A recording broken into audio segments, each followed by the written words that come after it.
Baparo ni an wuod Homabay kendo an jagono mabendo hero thurgi. Nasechung' chien kacha 2007 pok awacho nachung'. Gino ma ang'eyo ni atimo kinde ka kinde en ni an asiro sirkal e yore mag neno ne otiyo ne jopiny nikech dongruok ema wadwaro.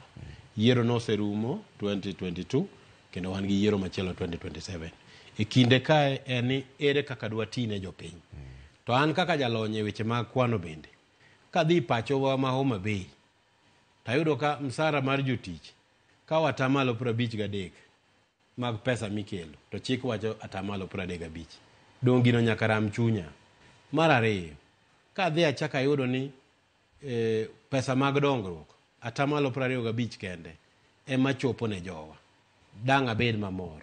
To mar adek ka jotich dweche 3 dweche 4 pok ochul msara titiye kaunti jogi dhi tiyo nang'o? Nikech resource mora mora ma kaunti mora mora nyalo bedogo en jotich mindiko nikech gine mitiyo through them. Ka ok ginyal yudo msara nikech chenro makare nikech en planning. Governors ywak ni pesa ok wuoge sirkal mamale wang' sa. Mane gimomiyo ginyal chulo ji. Mane momiyo bedo gi lony e weche mag kwano gi ber. Nitie gimiluongo ni cash flow management. King'eyo ni pesa mawuok malo nyalo deko dwe 1 2 3 itimo chenro gi bengi to miyi pesa timedo gi usuru michosolo ka tiketo kacha imeno jotich mokwongo ikonyo. Mar ariyo jawala matiyo gi kaunti ok chul ga cash, gin ga gi 90 day credit, gin da gi ywage ni